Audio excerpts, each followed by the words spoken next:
somebody once told me that in order to set your boundaries, in the beginning, when you're setting your boundaries, you're going to feel guilty. That's the first thing. The good news is that if you're a people pleaser and you're setting your boundaries and you feel guilt, that means that you managed to set your boundaries.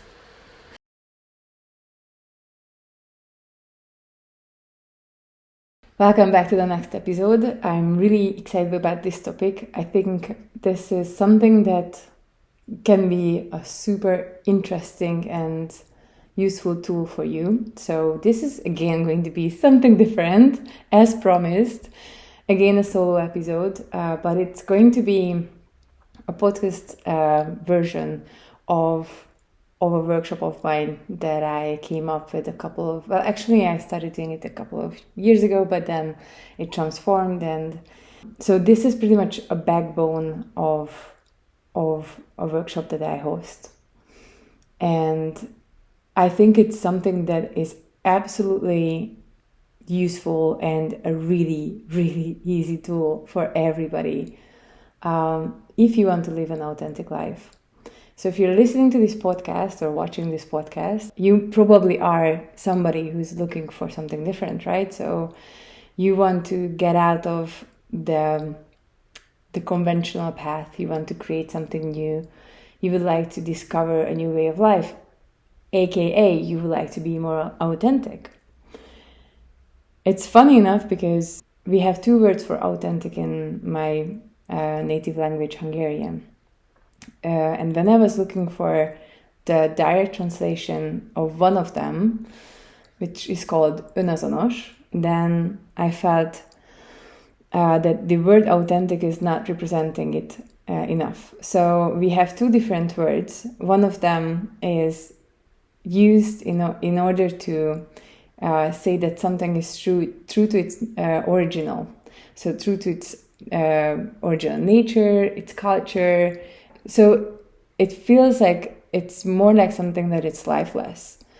So that's what we would call quote unquote authentic in Hungarian. But we also have another word, and it would be something as if you would be translating word by word, it would be true to self. That may be the closest translation, or self-equal. That's pretty much the closest translation of this word. And I really like that we have two words for it, because the second one we use if that thing that is authentic has a soul. So we cannot say this for any objects, for example. We can only say for living creatures, something that has a soul. And I like using this word. I feel that in English, authentic has become less and less authentic. It's such a weird thing to say, but there's so many people using authentic for many, many, many things. And yeah, it actually became unauthentic to say authentic. But here we are having a podcast about this. On the other hand, I think this is something that we all want to be. We all want to stay true to what our inner voice or really deep inside what we feel is right. So there is this thing that I've learned, and many of this following is going to. I need to go back and then say thanks again for Leonie. There's a podcast episode with her. Because many of the things that we're going to talk about here is coming from her as well, and previous experiences. But when you would like to be authentic to yourself, there's one thing that you need to know first, and that's your values. A couple of weeks ago, I've been to this festival called Viva. Again, there is another episode. I swear to God, this was not supposed to be a promotional episode. But on Viva, there was this point when I just walked up to somebody at 5 a.m. because we were watching hot air balloons in Cappadocia in Turkey. And I just walked up to this person. I said to him, like, so what are your 3 core values? And he was like, who the fuck are you? And then why are you asking me stupid questions at 5 a.m.? I need a coffee. But for me, having my values aligned is something super normal. And I kind of thought that that's normal for other people. Clearly, it's not. And it's completely fine if you don't know your values. And there's other values depending on the situation, depending on your relationship, for example. with that thing or person where you try to establish your values. So for example, I would say that my really core values, whatever I'm looking for in any kind of relationship, would be, one of them is humor, actually. Because I think if somebody can learn about what's happening around them, it's super, super easy to have a connection with that person. The other one is kindness. My second core value is kindness, obviously. And the third one is curiosity. Thus, my podcast also has some of, or hopefully all of these three things. And I would like to challenge you as well to figure out what are your core values. And it can be more than 3. I don't think that has to be like this magical number of 3, 5, or 10, or 7. I don't know. It can be 4 core values if you feel like that. But it might be interesting to see what are the main things that you find interesting. For example, one of my core values is also having a moral compass. So I think I have a really high moral compass. It gets me into trouble as well many, many times, because I have such a strong feeling towards this compass that I can be a little bit less kind if somebody does not have a strong moral compass. I don't know if that makes sense or not, but that's something that's important to me. And when I find someone else who has similar aligned values and their moral compass is important for them, I can immediately trust that person, because I think that the values are aligned. So values can be important when you also create a community, for example. So I used to work for Nomad Cruise, and we came up with the core principles. I think we call them principles. I get the idea from Burning Man. I'm a burner, and I love how they have the 10 principles there according to what values we behave. And what's the difference between a rule and a principle? So a principle or values are something that comes from within. You don't have to tell the other person that this, let's agree on this. Like, you don't agree on values. You feel them and it's matching with the other person. So that was a little bit about the values and how important it is to just, in order to be authentic, it's quite important to know what are you authentic for. When you know these values, the next step on how to create an authentic life is authentic decision making. So when you do authentic decision making, it makes sense that sometimes you're confused and sometimes you don't know what would be the right choice. I have a small amount of followers, Hungarian followers, on Instagram and also on Facebook, and sometimes some brands come to me and then they would like to advertise their brands, and it's such a difficult but also liberating process. Meanwhile, we find the common sweet spot when I'm going to do like the classic influencer work. For example, if the values of the brand doesn't align my values, it's not possible for me to say to my followers that they should buy this particular brand. So what I do on these kind of situations, when I'm a little bit more confused, or I don't know if this is a yes or a no, or it's not like a hell yeah right away, then there's these 3 steps that I'm going to introduce and I'm going to help you adopt. So one of the things that many people don't know how to do when it comes to decision making is to actually check in with ourselves. And how I check in with myself, you can do it with me right now as well. I put my hand somewhere in my body, and usually it's in my chest and also my lower belly. And I take a few deep breaths with my belly first and then to my lung.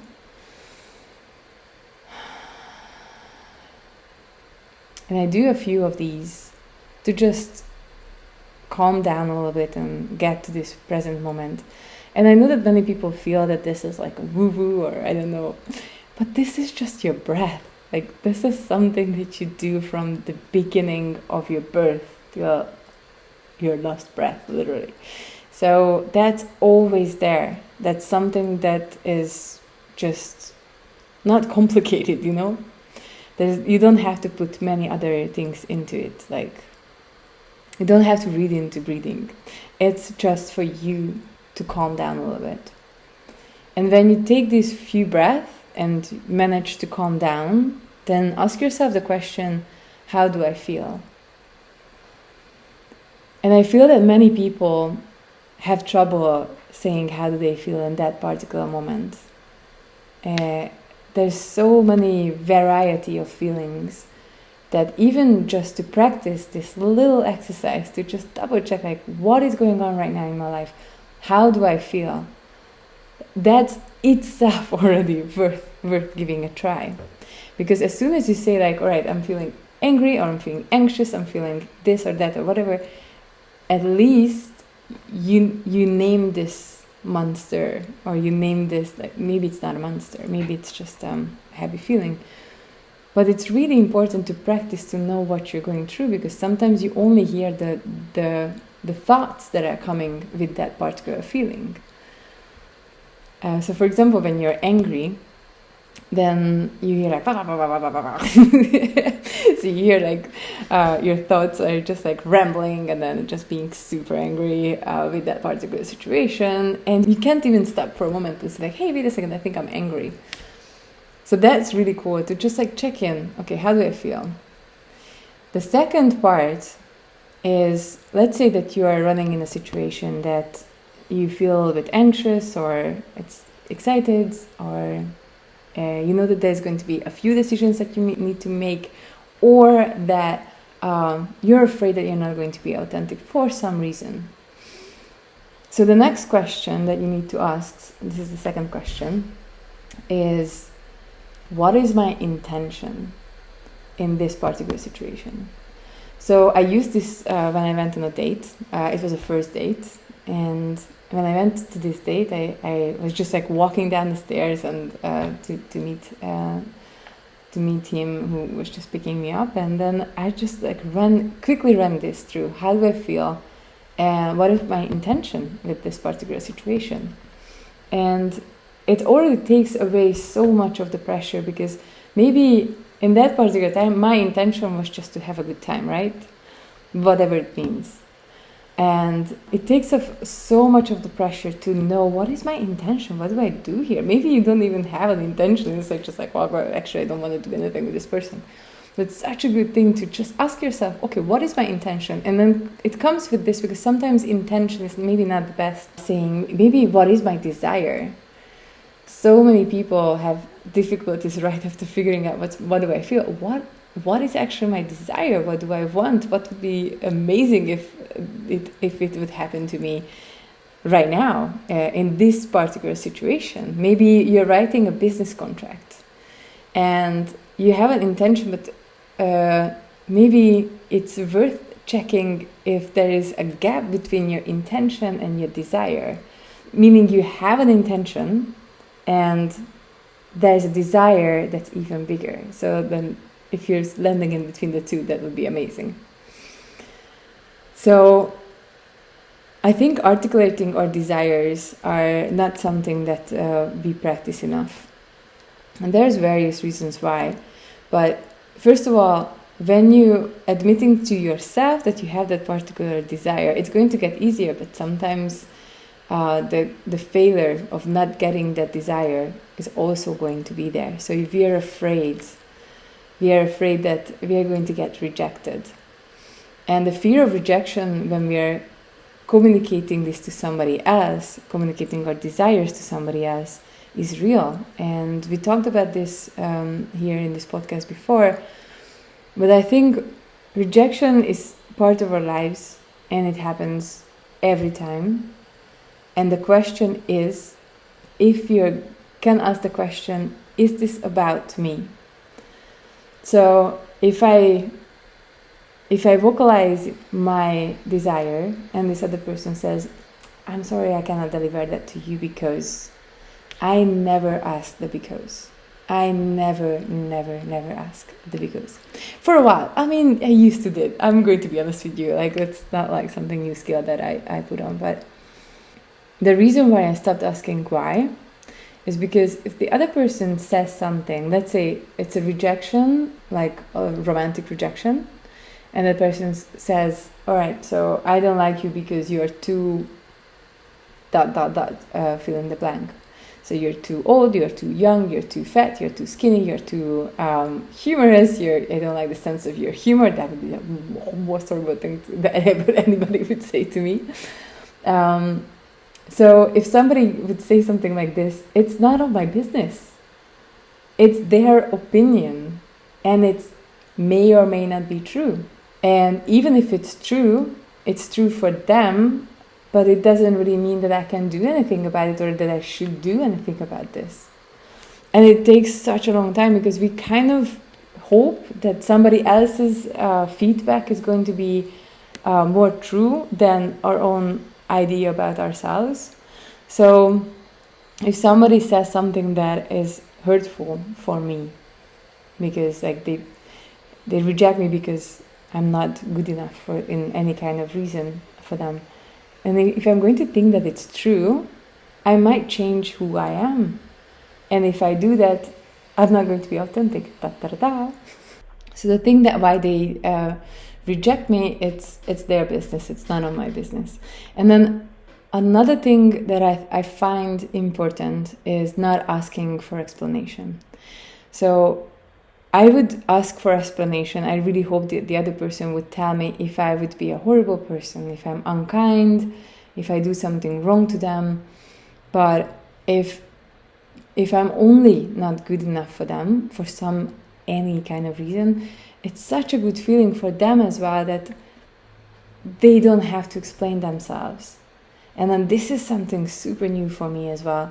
It's not something that I want to do when I'm rejecting someone, because I need to reject people as well. That's like completely normal that we reject other people. It's awful feeling to say I don't like you first. I don't want to work with you. I don't like you. It's really, really bad. But we need to do it sometimes, and sometimes there is no real explanation. Sometimes you just feel that it's not right, and you know that the other person is an amazing human being, but you don't want to do anything with that other person. So when I realize that I don't want to explain myself and I say no, then I realize that I cannot ask the same from this other person when they say no. So this is new for me in the field of rejection, and this is the second time we talk about rejection in this podcast, and it's super new, so I'm going to try to let it go. To go back, what we learned. So first we check in with ourselves. Second, we see what is our intention. And third, what is our boundary. So in order to get what I want, what's my intention? What is my boundary? What stops me? What am I not willing to go through? What is that I don't want to happen in this particular occasion? So when I went for this date, for example, I said that my boundary would be that I don't want to do things that I'm not going to be proud of after, obviously. But another thing that I said to myself, I don't want to behave different than how I want to behave.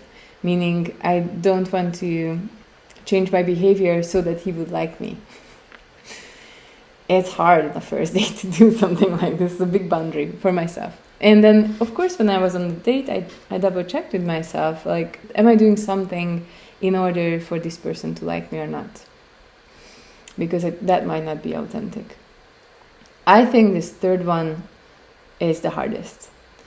And the reason why is because I think we are all people pleasers, and we are getting out of this a little bit, one by one, step by step.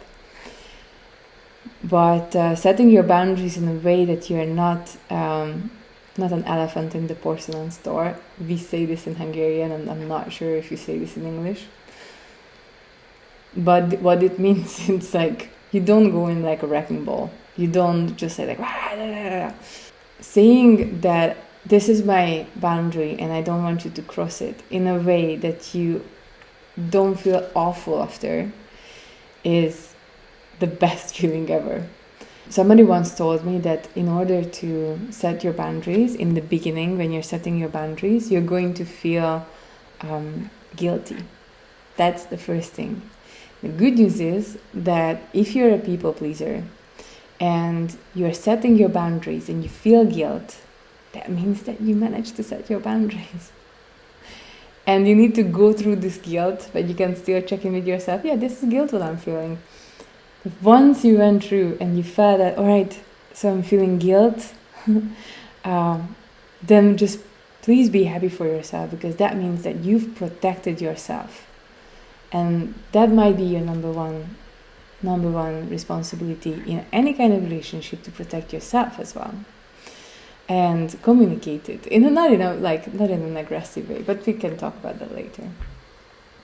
So people pleasing, for me, it comes in every sort of ways and forms. And I said so many, I'm running so many businesses, I think, because I never managed to say no for many of the things. Also because I'm a curious person, I think.